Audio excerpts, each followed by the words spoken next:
It's tough enough starting a business to meet the needs of today's world. But it's a completely different mindset when a founder expects the world to change around them. Hi, I'm Phil. I'm Oman. Steve. I'm Cindy. And my company, Remedy Health. Scoot. Agoli Media is changing the world.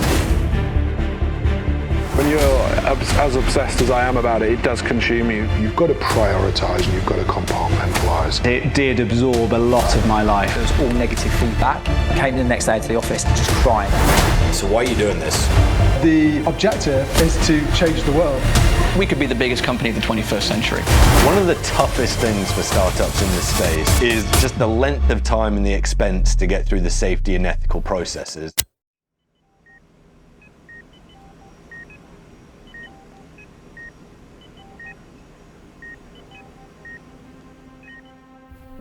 Trying to start a family is arguably one of the most vulnerable times of your life. The minute a couple, and in particular a woman, decides that they would like to have a baby, their entire view of success is based on whether they fall pregnant or not.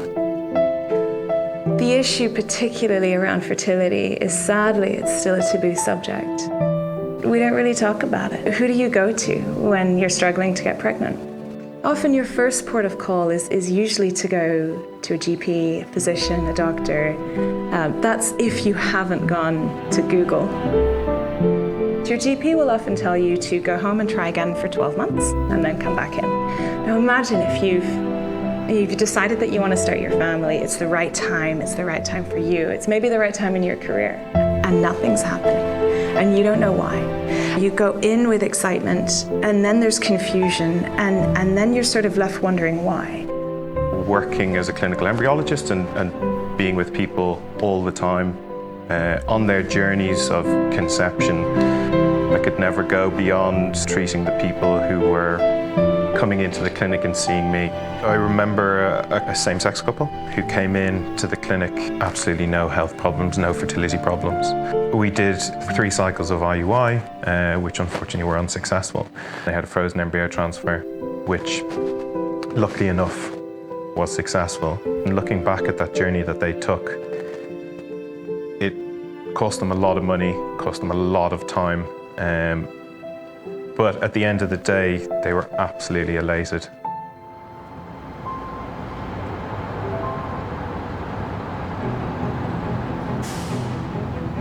I'm Tess. I'm one of the co-founders of Bea Fertility.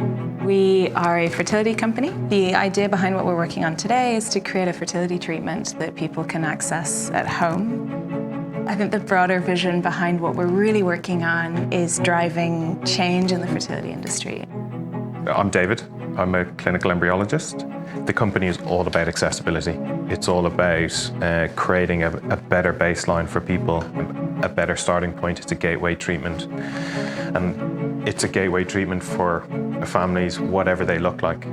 One of the reasons why I became an embryologist was that my own family were struck, I suppose, with this fertility kind of problem. My godson was a result of IVF.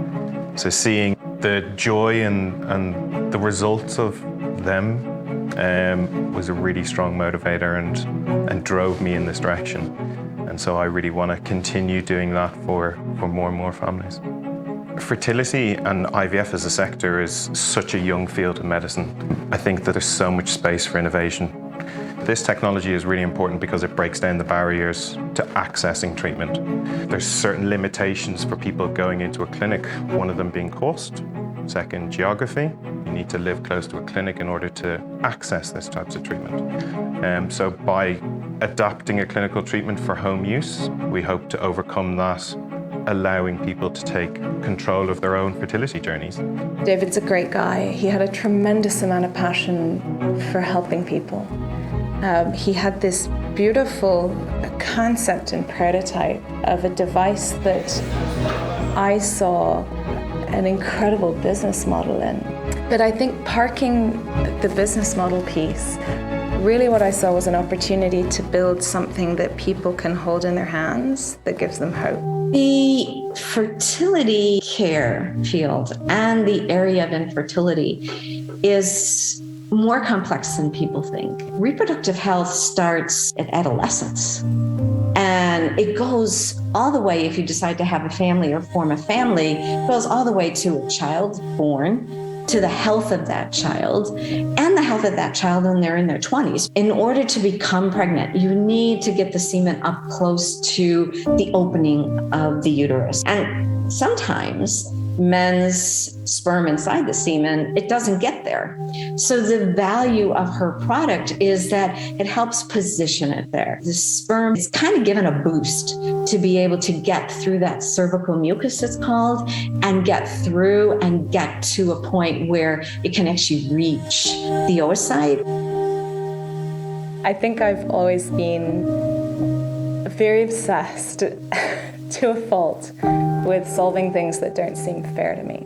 The more I dug into the fertility sector, the more I realized quite how unfair the whole sector is. You know, anyone who can't afford treatment, who isn't eligible for treatment. You dig into the stats in the NHS and you know, Dorset, for example, if your GP gets to judge whether you can be put forward for IVF or not on the basis of whether they think you're in a stable relationship. IVF is extremely expensive. It's up to £5,000 a cycle, and more so in the US.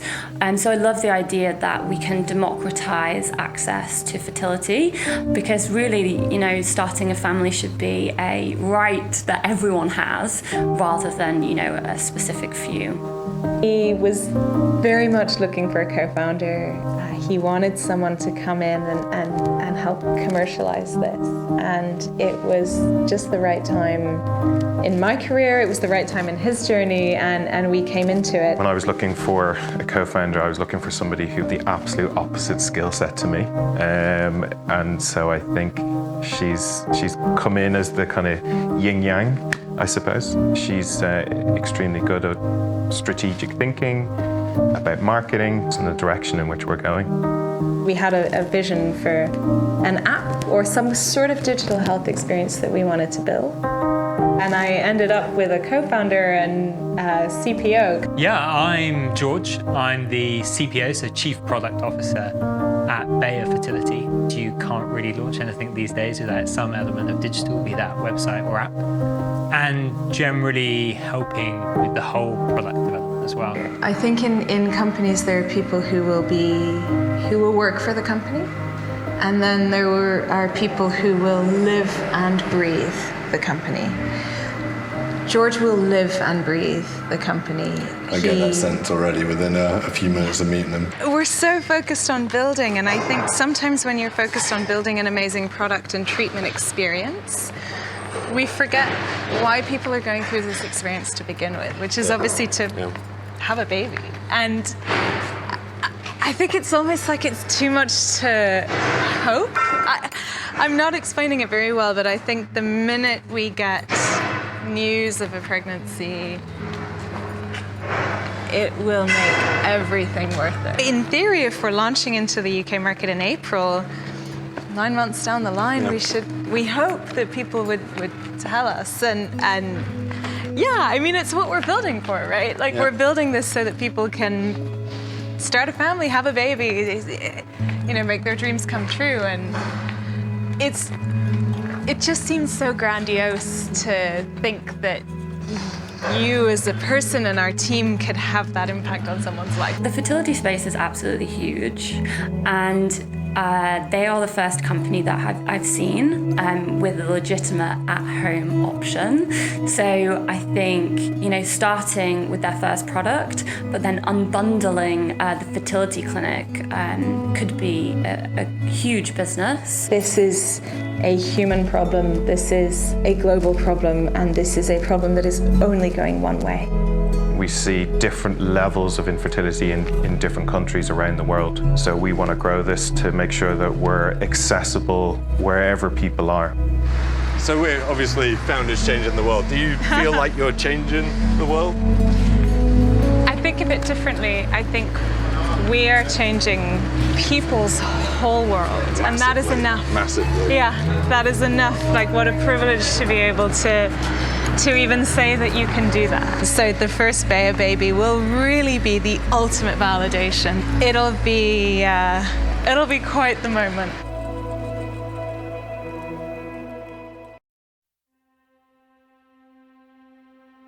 Failing is something that when I was very young, I was afraid of. I was a very high achiever in high school. I had straight A's and I failed at one thing. Oh my gosh, put me off trying anything for about 2 years. And that's like my only regret in my life. I felt like I was being punished, to be honest. And now, when I look back, I realize that those were the greatest educations that I've had in my life. My mom always said to me, the right way and the easy way are never the same way. Take a minute in your own private time and cry, but then get up, because guess what? Everybody else is fighting a hard battle, and she's absolutely right.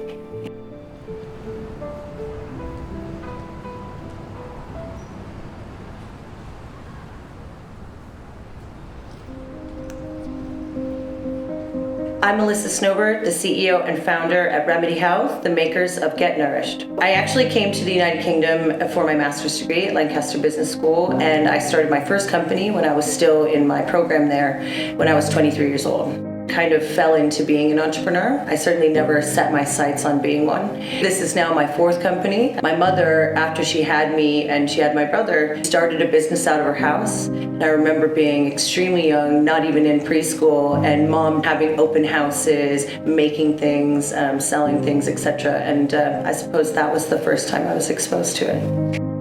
I think being an entrepreneur is a mindset, and in my 30s, I had never been employed. And so I thought, okay, let's try it out. Let's see, maybe I will love it. There's a lot of security, there's a lot of other benefits of it. And within around 4 weeks, I knew that was never going to work. And in effect, I'm sure you've heard this from other entrepreneurs, I'm unemployable. We've just launched our first concept to market, which is called Nourished, and it's the world's first authentically manufactured personalized gummy vitamin. We have found a way to actually create, with a manufacturing technique, a personalized product. We can manufacture a single batch product in a scalable way to make it mainstream approachable. The reason I started doing 3D printing for food was really not because I had this massive enthusiasm for 3D printing. It was this humongous amount of frustration that I had from traditional manufacturing. You know, we started to research about pills when I was doing my first teaser deck, and the first ever pressed pill was made by the Egyptians, and this is the same format that we have today. Of all the things in the world that should be personalized, our health and wellness should be first. Every person is molecularly different. The idea that we're trying to approach that market up until now with a one-size-fits-all approach is actually quite insane. This is really why we believe that this type of personalization in the production of products which are fit for purpose for individuals is just one step, but a very important one in really disrupting this industry. Well, this is an MPD lab. So in here, we create all of our new products. We are currently investigating a new inclusion called 5-HTP, which is what Zaina is testing at the moment. This is Zaina. Zaina, she's wonderful. And she's basically running tests on jellification and all of those different parameters. It takes us around a month to develop a new product range like kids, about 3 months to develop a protein product like that with a new printer. Because we can build a new printer once we have the design finished, we can build a new printer in a couple of days. They can react to situations or opportunity sets very fast indeed and get a product to market with enormous clarity. And I think that's exciting. Here we go. So guys, do not leave my side. Do not touch anything Make me nervous, or Chris will freak out. These are high format shear cookers. So these basically start and cook our base material, which is our patented hydrocolloid blend, which is then mixed with any one of all of these different inclusions to create 31 different possible options. Once the batch is cooked, They're putting it into the syringes, and then she's booking it into our ERP system, which is going to tell us when we use this in a production, who was the supplier, what day was it made, who was involved. So come on in here. This is a really cool room. This is basically the tech team designer's office. These are all iterations of our design. This is all 3D printed. Joe made that. And then this is all of the team. They actually put their names on the door. This is so cute, Joe. I know you did this, Joe. This is Martin, my CTO. Martin and I have been working together for a very long time. Basically, what Martin and his team have done is created an automatic pick and place system so that the size of the printer has been reduced by almost half, and it makes it even more automated. Bringing everything in-house like that, there's obviously massive benefits. Yeah. But it adds so much to your plate as well, like having to manage that as well as a whole production lab for the actual product. Yeah, but it's worth it. It's worth it every day. I would rather control that and be in control of the quality, the speed at which we grow. And actually when COVID hit and when Brexit hit, and everybody in our industry and in food in general, and in not just food, construction, all have huge, huge supply issues. We have none. Because we have everything in-house. There is a subscription side which gives you the recurring revenues, which is great. There's a whole tech angle which gives you the tech valuation. There is the whole personalized piece and the supplements that have higher absorption. No one talks about the 3D printing. It's a huge market within technology where, some of the market leaders are way above that unicorn point without even having substantial revenues or anything. No matter which lens you look at in this end-to-end chain that Melissa's doing, there's so much value to be unlocked for the company. I'm really surprised today at how warm and welcoming. Oh. Because I guess when I see you pitching in things, it's all business. Oh yeah. But it's clear from hanging out with you today and seeing how you are with the team, how they clearly love you as well. I'm glad that comes away. Yeah, I mean, honestly, I think that if you can find people that love what they're doing and then love being together and work well together, it's awesome. It's super fun. I made all of my employees shareholders in this company. We have a really, really big EMI plan, and all of the employees who pass probation receive shares. We have a sign in Nourished, which is, we will never again do anything that anyone has ever done before. We've never created a product that's ever been created. We've never used a manufacturing technique that's in common use. And everything that we make here is a world first. And I think that is an extremely exciting place to be. We very much see her as a pioneer with a vision and with a scalable and realistic route to market. I really think that this company can get to a unicorn and beyond. This is not just for me, I don't just see it tapping out at $1 billion. I think you could do more. Being an entrepreneur in any type of size business is extremely stressful. When you are at the top and you've created the business, in the very beginning, in a lot of cases, you're completely alone. Sometimes I go home and I cry. Sometimes I sit in the bottom of my shower and I cry because at the end of the day, you can't share it with anybody. And I'm okay with that. I sometimes check myself by saying, who do you want to trade with? Who do you want to trade with? And I have never thought of a single person or job or position in the world that I would rather be in. I absolutely believe that what we are doing here at Remedy has the potential to create a global positive impact on people's health.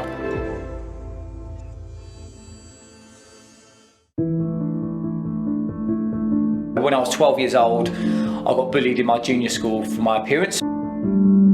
Literally, I can remember the first day it happened. Ever since that day, I started, really taking notes on my appearance, especially my ears, and it became obsessive. So I've had it probably since I was 13, 14 years old. So I can remember it now. I can remember standing right now in the top playground at middle school, just out of nowhere. On one day, they started doing it.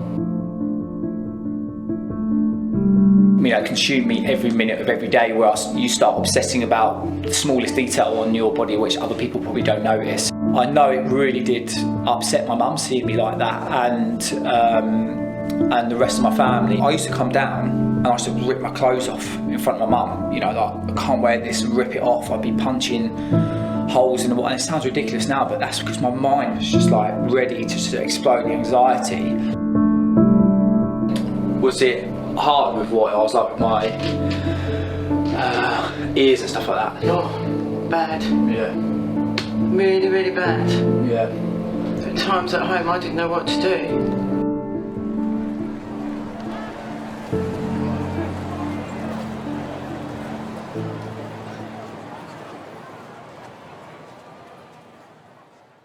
My name is Danny Gray. I'm the founder of Warpaint for Men, which is a male cosmetic brand designed specifically for a male audience to try and break down the thought process for guys to feel comfortable to maybe try makeup. Using makeup for the last 20 years, I always knew that there are other guys out there like me who would have benefited from being comfortable to use makeup. The idea for me literally brewed from about sort of mid-20s, thinking, God, there must be a male specific brand that comes out soon that encapsulated what I thought a male focused brand needs to look like. So I kept talking about it, telling friends, say, look, I think there could be a space for this. And eventually I was actually on the golf course with my best mate talking about, look, I think I should do a men's brand. And he turned around and says, Dan, you've got to stop talking about it and just do it. And I promise it was like that on the golf course. So I went away, created all my own formula, had everything produced in the UK, but my opening order was like 94,000 because I did my own componentry and everything. So I had to remortgage my house, sell my car, sold watches I had to go and raise money with family. And even at that point, you know, I risked, let's say, nearly £180,000 on starting the business. I honestly did not think it would be here today. Are you getting married soon? Yeah, so Kirsty, my fiance, will be laughing at this because, you know, we're engaged for 10 years. Sorry, we've been together 10 years and engaged for like about 5 or 6. I should know that, but yeah, definitely looking to get married really soon. But like anything, it always costs money, and you know, unfortunately, we've had to put all of that into the business. So what did she think when you first came home and said, look, I think I should start a brand, I think I should pack up my job? And she was behind it. There wasn't ever a doubt. You know, she's like, if that's what you want to do, then I'm behind you all the way. And she knew, because it wasn't like, oh, I've seen something I want to go and buy and I think I'll make a quick buck out of it. We're going to risk everything out of it. Yeah. So it was, you know, she knew how important it was to me. She's just been behind it the whole way. I've had fucking the worst anxiety this morning. Like, I feel it now, it's horrendous, honestly. For a long time, I didn't believe I could do it. And this is called imposter syndrome. I still have days when I'm wearing war paint or using all of my tools that I still don't feel right. To the outside world and to everybody else, Daniel's this happy, intelligent man, you know, who's got loads centre of attention at parties and funny. And then he has his bad days, really bad days. I can normally tell if he's having a bad day just via a text. And a bad day might look like something like, I don't know, maybe we've got a board meeting and maybe last month's results weren't exactly what they needed to be. The way I would react to that effectively is to say to Stanley, you turn up whenever you want to turn up. If you don't want to turn up, that's absolutely fine. I've got your back. I'll deal with it today. You just do whatever you need to do. And normally, that's enough to, you know, just help calm the nerves a little bit, and then we'll go in and we'll do it together. All these ups and downs and the stresses and stuff like that is part of being a founder and part of learning as well, because it's cliche, I made so many mistakes, but that feeling inside that it's yours and that you're creating something and you're doing it for why you believe in it and your drive, that overshadows all those other feelings. When I met him on Dean Street in June 2019. And he was so passionate about this brand, and he told me about the journey so far. He told me about the sales, so he's not as bothered. I'm very bothered about sales and growth and all that kind of stuff. And for me, there was just something about him.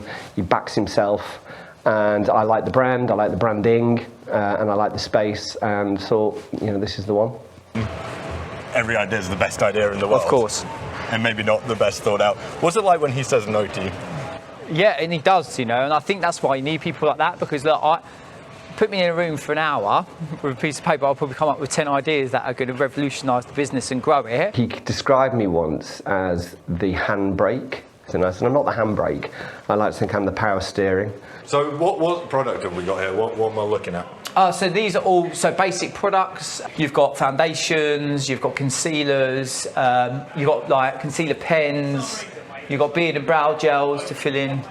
Real simple products using a simple way to even out your skin tone. So what we're not trying to do is accentuate the way you look. It's about just making you more Can I stop even.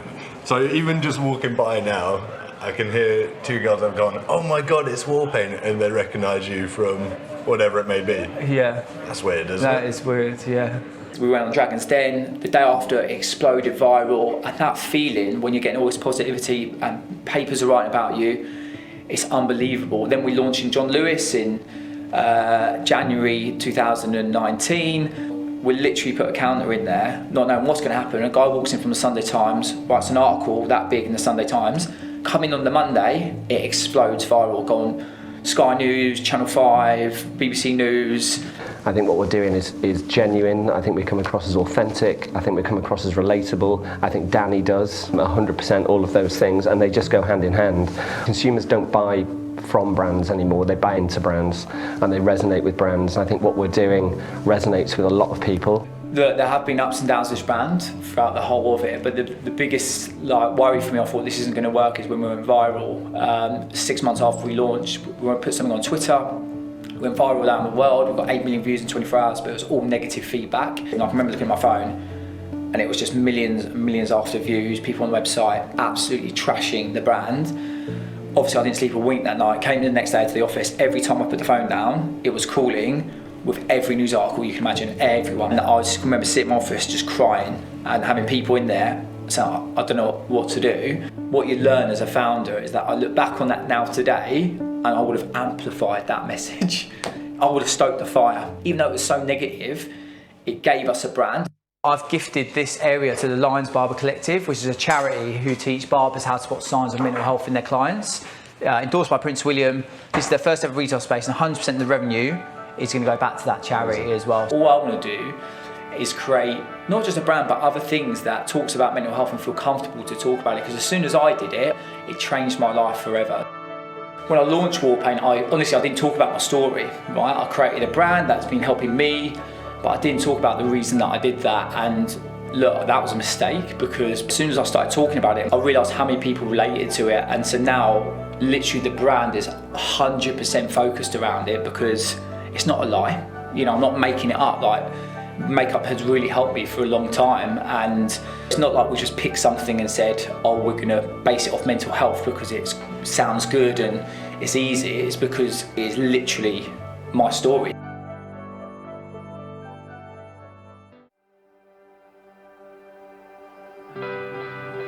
If you go at a macro level, we've got the World Health Organization suggests that there's about 5 billion people worldwide who don't have access to good surgical care. And that's because of lack of training, lack of availability, lack of finance. If you look at medical error that has a financial and a human impact, in the US, somewhere in the region of 400,000 people a year are dying. That's the equivalent of 2 jumbo jets falling out of the sky every day. Here in the UK, the cost of that, last year NHS paid out 1.6 billion in compensation for medical error. They've got a reserve somewhere in the region of 70 billion for future claims. A surgeon who has less training is 5 times more likely to have a patient bad outcome. Really, things haven't changed much in 150 years or so. The apprenticeship model is the way that people learn. Watch me do something, and then at a certain point I'll let you have a go at doing it. That really doesn't offer the ability to accelerate learning. I've met surgeons who are in their retirement now and talk about patient scenarios from 30, 40 years ago and how they still think about those particular scenarios and what if they'd done something different.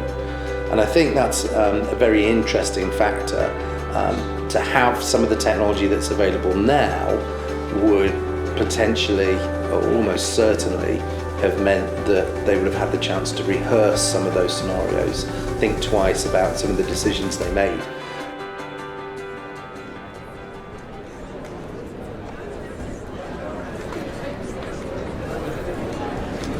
I'm Richard Vincent. I'm Chris Scattergood. I'm one of the co-founders of Fundamental VR. Fundamental VR is a company that's at the cutting edge of simulation and surgical education. We're using the latest technology in both virtual reality and haptics to bring together training, assessment, and quantitative measurement of surgical skills. The reason we picked the medical sector for virtual reality was a process of examination. So I'm not medically trained by background, and I see that as a massive advantage in our sector because it means you can have a really fresh look at the challenges and the problems. Having made my decision that virtual reality was absolutely the technology that we wanted to deploy, the question was then which vertical to look at. Chris and I spent a good year exploring many verticals, from gaming through to the way it's used in newscasting through to the medical space. We took a step back and had a look at the problems that we were solving, and what was clear is whilst all of them were interesting and cutting edge and quite cool, the medical problem that we could address was by far the biggest challenge out there and offered us the biggest opportunity to do something really powerful. Just 4 years ago, when I was meeting with surgeons in the US and showing them some of our early development and early products, there was a lot of questions about why are you doing this?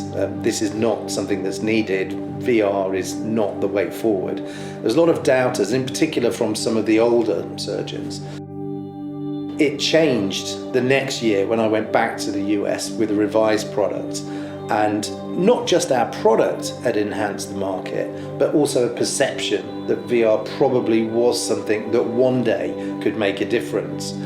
If surgeons only practice on either dead bodies, cadavers, or live patients, they're not going to get the opportunity to develop the skills. Our technology offers the ability to allow people to repeat themselves, to repeat the process, repeat the learning, and develop those skills. The basis of medical care, of surgical care, is do no harm. You're dealing with human bodies. You're dealing with things that often don't repeat exactly. We're all uniquely different, and we're trying to simulate that. Compared to any sector that I've worked in before, this is a complexity of at least tenfold. This is the patient here in front of me. There's been a lot of work gone on already. What's in there that you can just see, that's basically their hip. So what this device is used for is to take the rough edges off this particular piece of anatomy. So I place it in there and then start reaming. Now you can see this vibrating. Yeah. And can you feel pressure, or effectively when you're up against the bone or whatever it is, does it almost stop you, like there's some force there? It's exactly that, yeah. So I can't push beyond that point because that's where the bone is. Probably the standout moment, the epiphany moment in this journey of the business is actually quite early on, and it was the moment when we were still at MVP level and our developer had just worked out the first iteration of our haptic capability, and he pulled me into the office and said, "Is this right? Have a feel of this." And I remember feeling a patient in virtual reality for the first time and throwing off the headset and just going, "Oh my God, we've got it." Richard and myself are both very determined to create a really meaningful business that can be in every hospital, in every department, and be available for every surgeon. We're looking at a market, a multi-billion-dollar market that's relied heavily on traditional training methods that don't utilise this kind of technology, and we want to take a big portion of that. How all-consuming is this? You go to bed, it's the last thing you think about, it's the first thing you think about when you wake up, and it's hard to switch off at any point during the day. It's for me, running is the only thing where I can kind of stop thinking about it. How often do you get out to do that? Every day. I have to. It's like, otherwise I think I just explode. We had a choice to make, which is, do you organically grow this or do you go for rapid, fast development? We decided on the second, and that comes with lots of cost. I don't mean cost of building it, but actually personal cost. Family life is challenging, to say the least. Physically, I'm always in the wrong country. That's my reality. And trying to bridge multiple time zones, you're up at 5 a.m, you're working at 10 p.m. most days. Weekends sort of happen, but not always. Anyone who thinks starting a business is easy and it just happens, those overnight successes that have actually been 20 years of hard work. I think the only day they get off a year is probably Christmas, and they're lucky if they get that at all. They're always working. They never really get the chance to take a holiday and have a break because people like me are always messaging them or needing something from them. As a high growth founder, you need to be ready to make a number of sacrifices. It's important to try and keep a kind of a hand on the tiller and make sure that, as well as steering your business life, you're also keeping your home life together as well. I think the impact that we can have is massive, really significant, and that's what gets me up in the morning. We're doing something here that truly is special. I think everybody else, in kind of my kids and the kind of the wider family, they sort of know what we're doing. They kind of see it, but it's kind of too far away from their day to day. But I think Mary, my wife, has a pretty clear understanding of what my ambitions are for what we're doing today. An expert to a location to train a set of surgeons is incredibly expensive, logistically hard, and you're taking them away from where they normally would be. So to be able to ship a headset via FedEx to a set of surgeons in a developing country and allow them to just use it and learn there, to allow collaboration to happen without them ever having to set foot on a plane or move into that country, massive impact. And we're seeing that already. We work with Orbis, the eye charity, and they specialise in teaching cataracts procedures. This company has the potential to really make an enormous difference in the world of surgical education. Our aspirations are for $1 billion business. This is a multi-billion-dollar industry using some very old traditional techniques, and we're very focused on being a significant part of its change to this digital environment that we're working in today.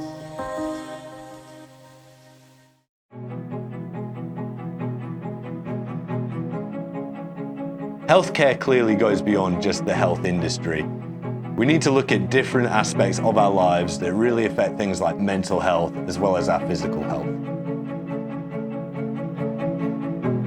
The processes around ethics and safety are clearly important. The big question is, where's the line? How do we make sure we're all safe, but we're not missing out on the innovations that could change